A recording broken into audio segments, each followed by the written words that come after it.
Somewhere between the day you just lived and the sleep waiting to take you, there is a frequency. You won't find it on any dial. It doesn't broadcast on a schedule. It comes when the hour is late and the lights are low, and you are ready to go somewhere without leaving where you are.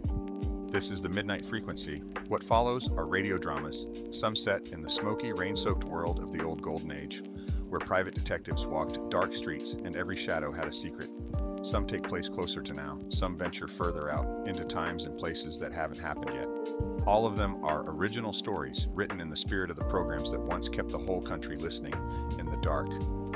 From this moment forward, there are no interruptions, no commercials, nothing to pull you back. If you found something here worth returning to, we'd be grateful for your support. The details are in the show notes, but that's for later. Right now, there is only the story. Get comfortable. Let it come. The survey vessel Orion had been in the dark for 211 days when the signal arrived, and John Williams had been awake for most of them. Not continuously. He slept in 4-hour blocks. The Orion was a deep survey vessel, which meant it was designed to go places that were not on the itinerary of commercial shipping or military patrols, and to look carefully at those places and report back on what it found. Mineral surveys, gravitational mapping, spectroscopic analysis of distant star systems from angles not available from the inner solar system. The work was patient and methodical and suited a certain kind of person, which was the kind of person who found meaning in careful observation over long periods of time without immediate reward, and the Orion carried 8 of them, chosen in part for precisely this quality. John was not technically a scientist. His role was systems, which put him in a category adjacent to the scientists, but not of them. And this was a distinction he had always found useful because it meant he spent less time in the comfortable certainties of his own expertise and more time at the edges of other people's, which was, in his experience, where the most interesting things happened.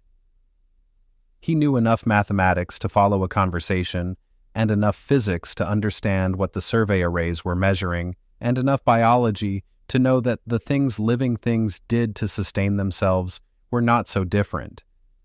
At a certain level of abstraction, from the things complex systems did to sustain themselves, which was a thought he had developed over many years and many long watches in the dark, and which he found in quiet moments genuinely interesting. On the night of day 211, at 3:47 in the ship's morning, John was at the secondary communications terminal because the primary terminal had been running a calibration cycle since midnight, and he preferred to have a console available on the off chance something came through that warranted immediate attention, which was the kind of operational caution that no one had ever criticized him for, but which had also never, in 17 years, actually been necessary. He was reading, not for any particular purpose. He kept a collection of papers on his tablet, things from fields adjacent to his own that he worked through on long watches, and tonight he was most of the way through a paper on decision theory and emergent behavior in distributed networks, which was dry enough to be comfortable and interesting enough to keep his attention at 3:15 in the ship's morning. He had a cup of coffee he did not remember making, which was the usual state of the coffee. The secondary terminal was running its standard passive monitoring suite, and the ship around him was doing what the ship usually did at this hour, which was very little. The anomaly flag came up at 3:49. It was not a dramatic alert. The system did not sound an alarm or flash a warning. It generated a small notification in the lower right corner of his monitoring display, a yellow indicator that meant something had crossed a threshold he had set 3 months earlier when reconfiguring the communications array for a different phase of the survey. He had set that threshold low, lower than the default, because he preferred a small number of false positives to the possibility of a real anomaly sitting below the waterline. In 3 months, the low threshold had generated 4 false positives, all of which had turned out to be survey equipment noise or cosmic ray events, and John had reviewed each one with the same patience he brought to everything. He looked at this one and immediately knew it was not a false positive. He could not have said in the first 30 seconds precisely what told him. The signal parameters were within the bounds of things that could be noise. The amplitude was low, barely above the detection floor. The duration in the buffer was modest. On a different night, in a different frame of mind, he might have reviewed it and filed it and gone back to his decision theory paper, and by morning it would have been one more entry in the anomaly log that no one had ever needed to consult. But he looked at it, and the part of him that had been developed by 17 years of careful attention to the texture of normal said, clearly and without drama, that this was not normal, and he set down his coffee and opened the signal analysis window and leaned forward. What he was looking at was a signal in the microwave frequency band, specifically in the range that radio astronomers called the water hole. The quiet region of the electromagnetic spectrum bounded on one side by the emission frequency of atomic hydrogen, and on the other by the emission frequency of the hydroxyl radical, which together made up the two components of a water molecule, and which together also described a trough in the cosmic noise floor, a region where the universe was, by the standards of space, relatively quiet. The water hole had been identified in the 1970s as the most likely candidate frequency for intentional interstellar communication, if such a thing existed, because it was the frequency range where you would choose to broadcast if you wanted your signal to stand out from background noise with the minimum transmitted power. Sensitive arrays on Earth had been pointed at that frequency range for decades, and sensitive arrays on deep survey vessels had been monitoring it passively as a matter of course for the past 30 years, and in all that time the water hole had yielded nothing but static. What John was looking at in the secondary terminal at 3:50 in the morning was not static. It had the quality of static at first glance. It was weak and it occupied a narrow band, and it had been running in the buffer for 6 hours before it crossed his low threshold, which meant it had been sitting below notice for most of the ship's night. But the spectrogram he pulled up showed a structure that did not have the shape of noise, and the word structure is important here because John was using it the way an engineer uses it, precisely. Noise has a texture but not a structure. Noise distributes across frequencies according to statistical patterns that are well characterized and predictable. What he was looking at had something else, something in the internal organization of the signal that was not consistent with statistical distribution, and the moment he saw it, the decision theory paper ceased to exist for him. He called Dr. Okafor. Amara Okafor was the Orion's xenolinguistics specialist, which was a role that had come with a certain institutional awkwardness when she had first been appointed to the position because xenolinguistics was, at that point, a field with a rigorous theoretical framework and no empirical data. You could not be an expert in a thing that had never been observed. You could be an expert in the theory of a thing, in the methodologies that would be applied if the thing were ever observed, in the adjacent fields that would bear on interpretation if the opportunity arose. And Okafor was all of those things at a level that had taken her 22 years to reach.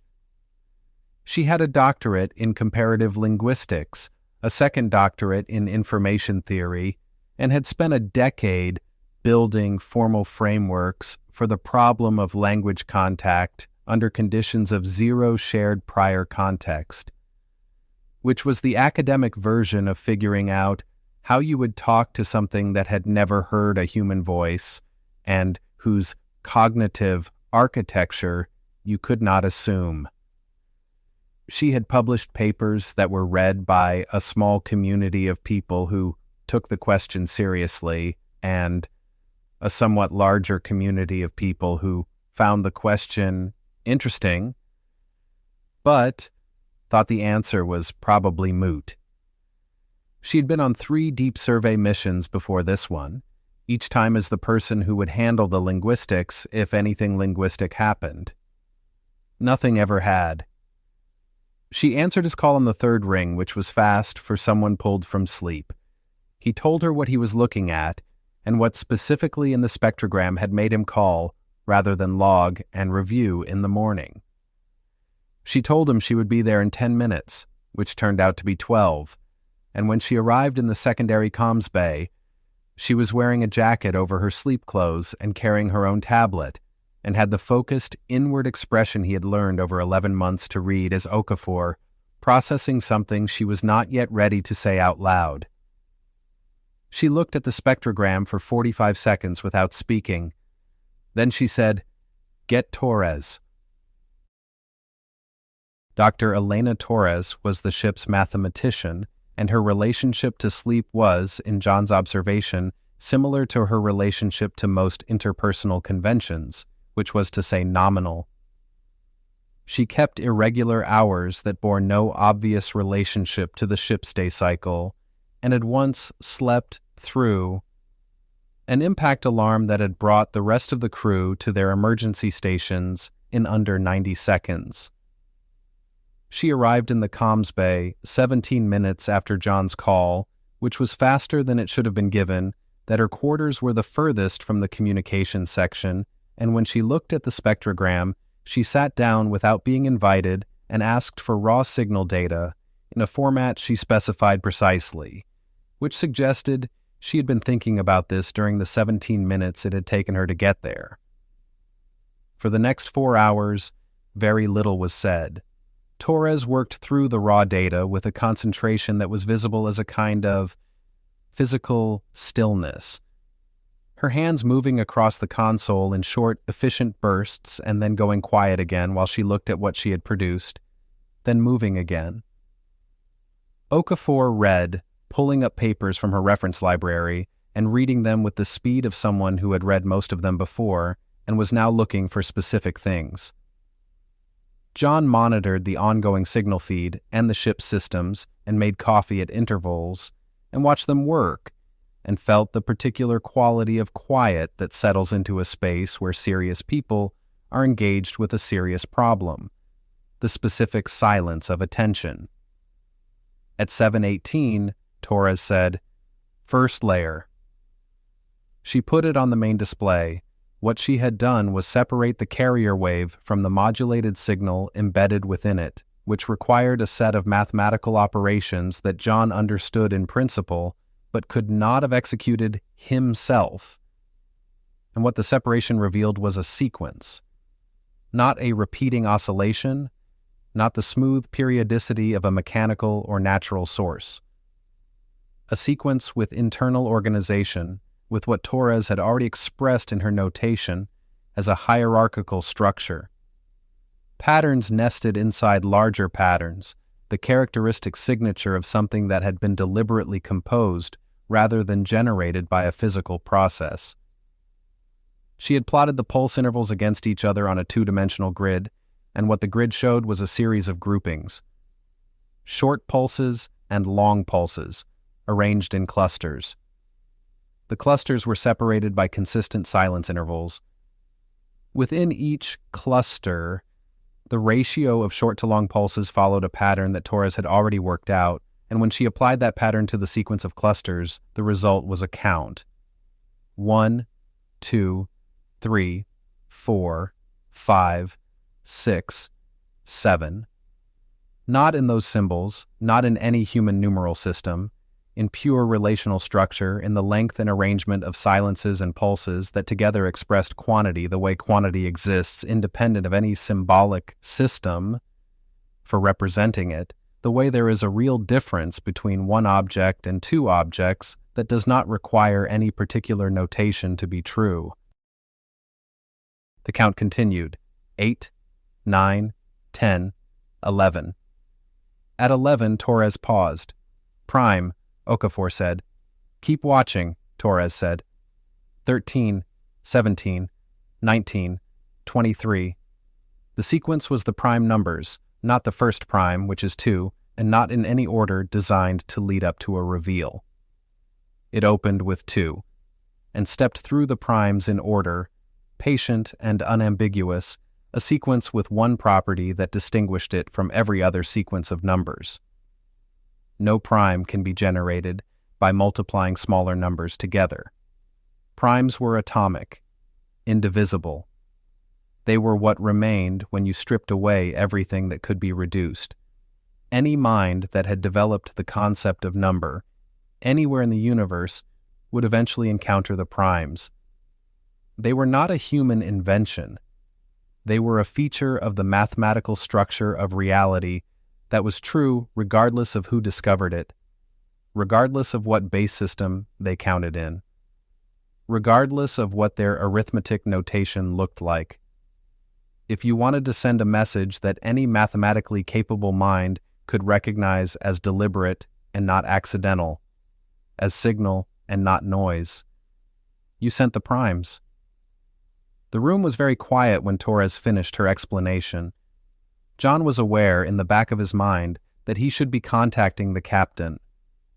Protocol was clear on this, but he also understood, without needing to discuss it with Okafor or Torres, that they were all doing the same thing he was doing, which was sitting with it for a moment, before the moment expanded to include all the things that would have to happen once they acknowledged what they were looking at.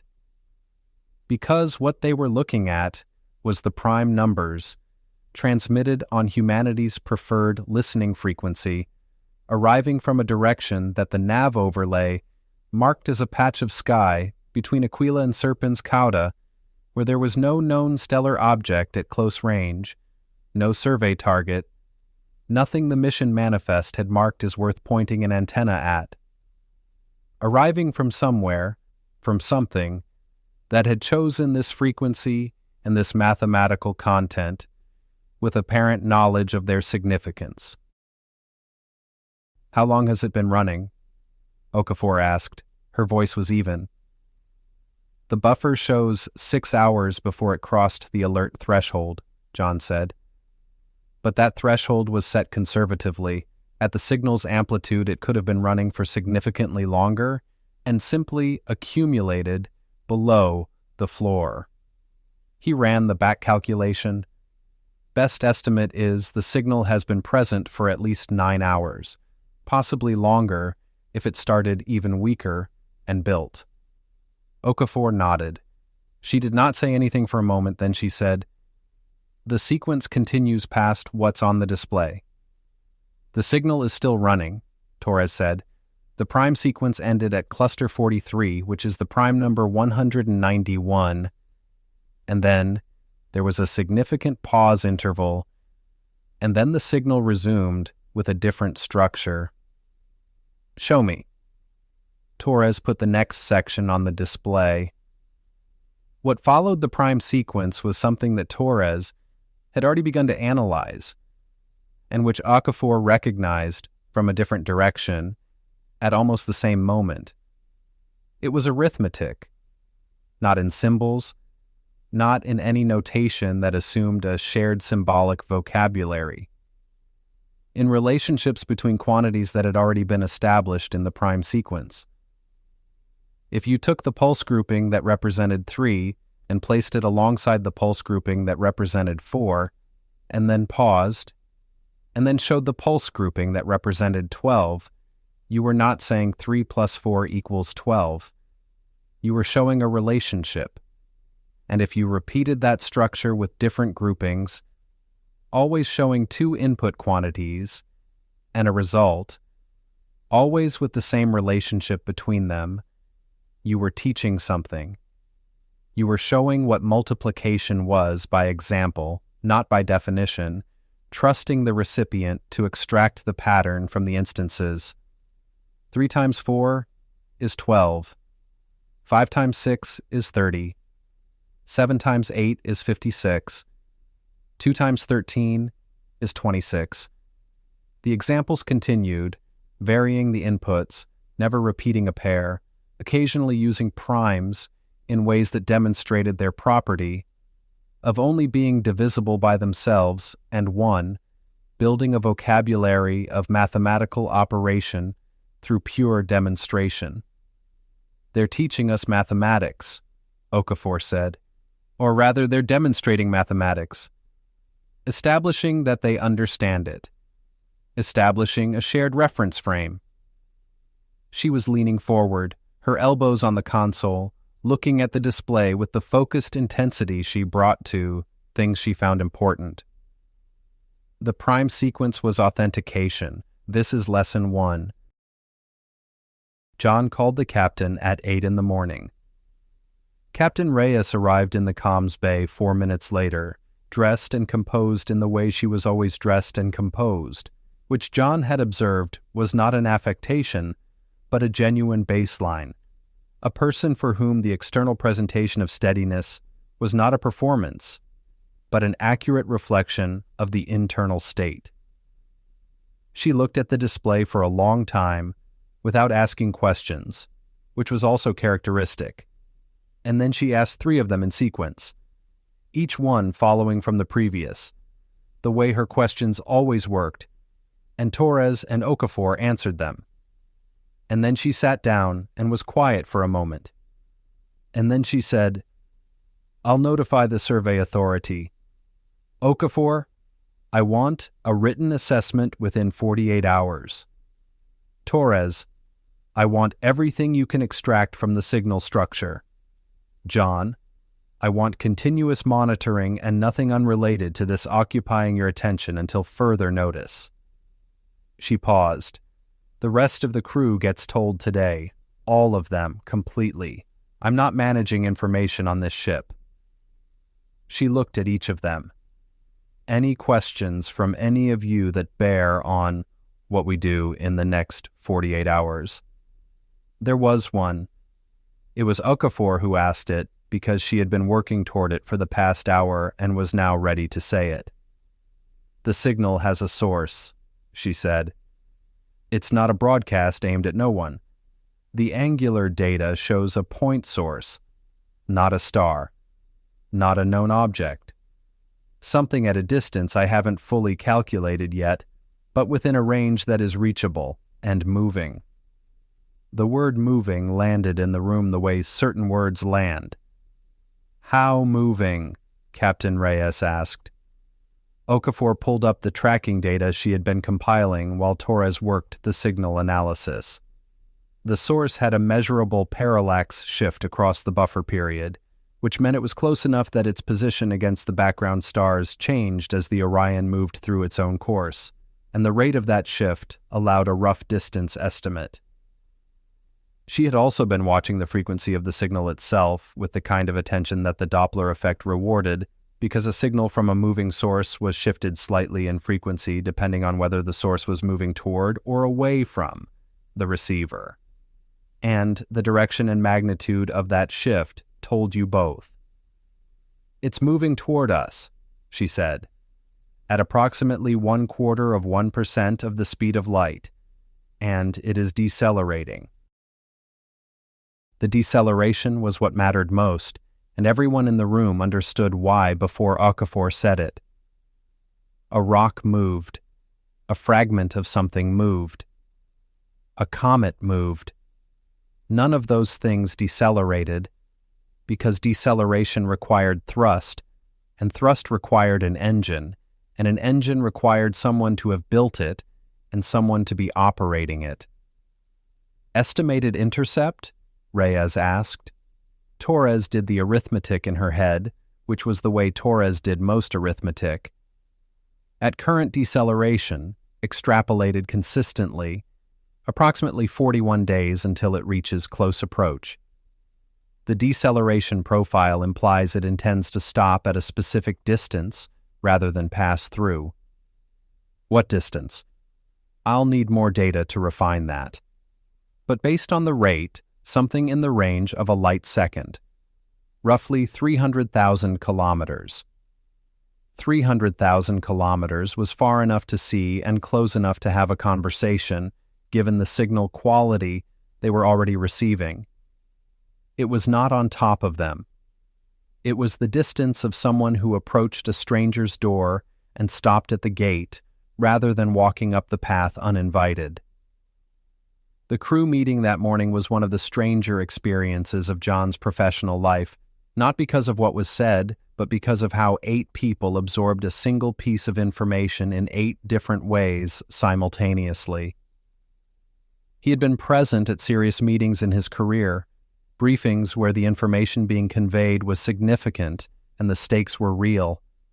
And he had developed over time a practiced observer's awareness of what happened in a room when people were asked to hold something genuinely new. Most information, even serious information, fit within a framework people already had. It extended or modified or contradicted what they knew, but it connected to it. What Reyes told the crew in the common room did not connect to anything they knew. It sat in a category by itself, and the 8 people around the table sat with it in 8 different ways. Some quietly, some with immediate technical questions, some with a stillness that suggested a kind of processing that needed no external expression.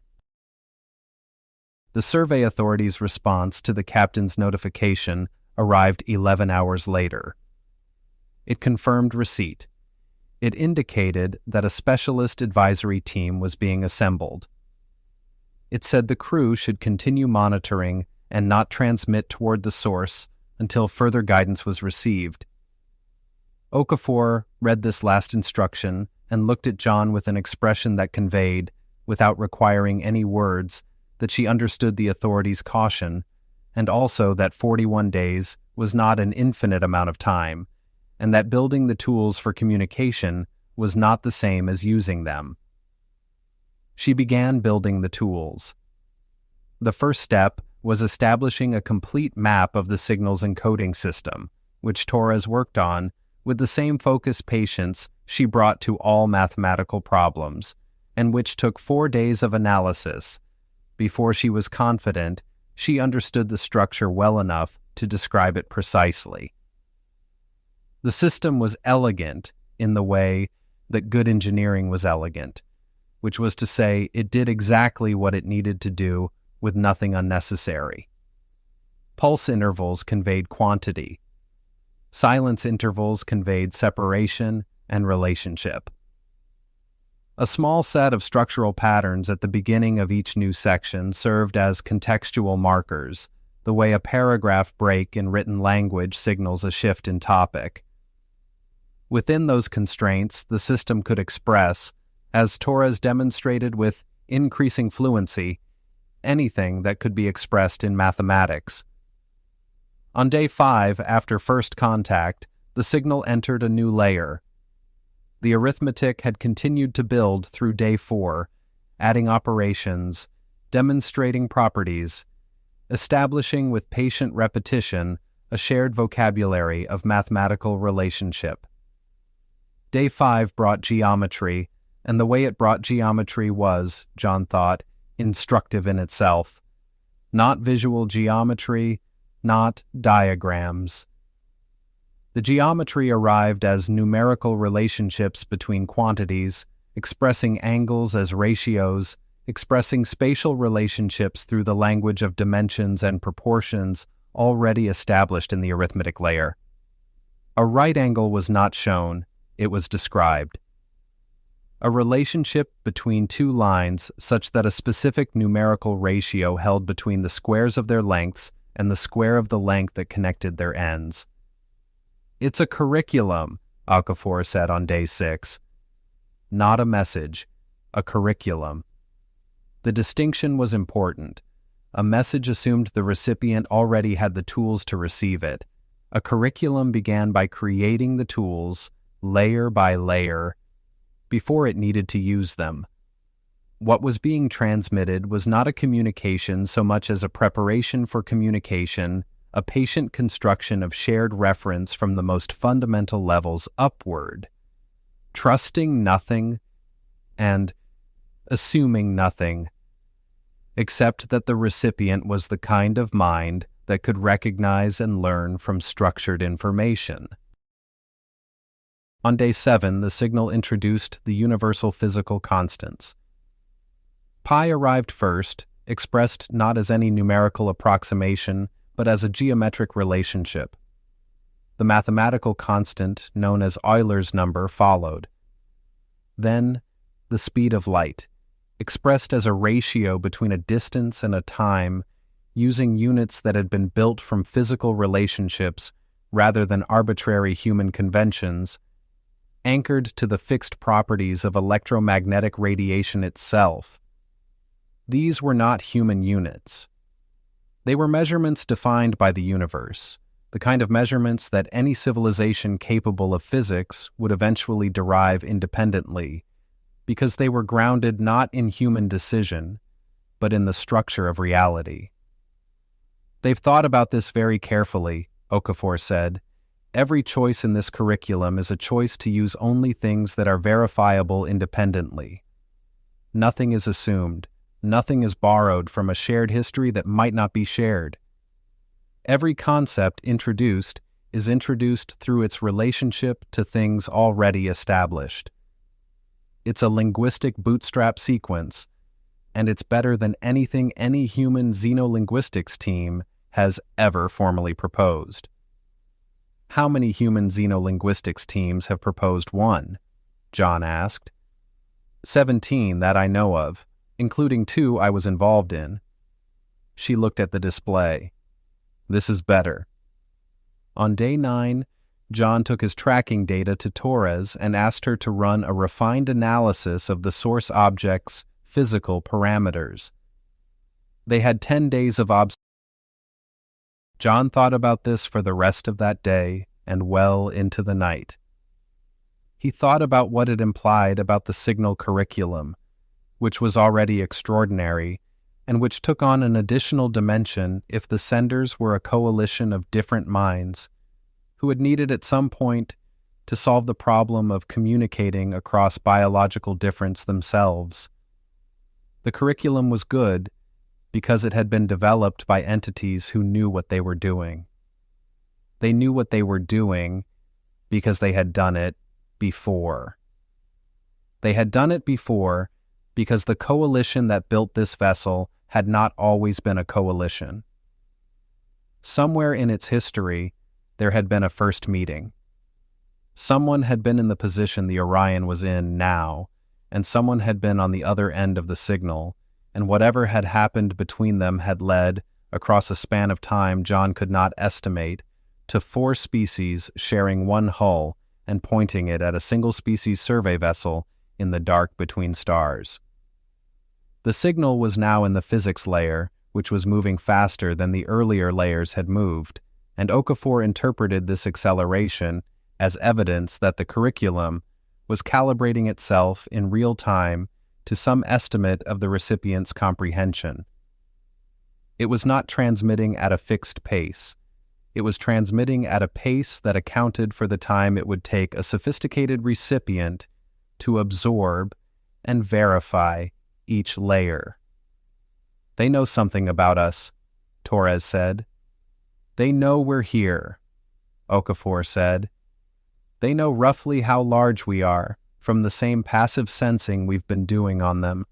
They know we're a technological civilization capable of deep space survey, which tells them something about the level of physics we've mastered. They're extrapolating from that. It's a feedback loop without direct feedback, John said. Okafor looked at him. That's exactly what it is. They're modeling us without having heard from us yet, and they're adjusting the curriculum accordingly. She paused, which means when we do respond, the adjustment will be real rather than inferential. The curriculum will change faster. On day 30, With 11 days until close approach, Captain Reyes received an update from the Survey Authority. The specialist advisory team had been assembled, but would not reach any position relevant to the Orion situation within the intercept window. The authority reviewed the situation and authorized the crew to make their own judgment about communication timing, subject to detailed logging of everything sent and received. Okafor read the authorization and went directly back to the comms bay without stopping for anything else. The Orion was 11 days from the most significant event in recorded human history, approaching at a deceleration rate that said, "We are coming toward you, and we know you are there, and we are not rushing." And somewhere in the dark ahead of them, something carried 4 kinds of life through the same dark, patient, and experienced in a way the 8 humans on the Orion were not yet, but were, minute by minute and layer by layer, beginning to learn. This has been the Midnight Frequency. The studio goes dark now. Sleep well.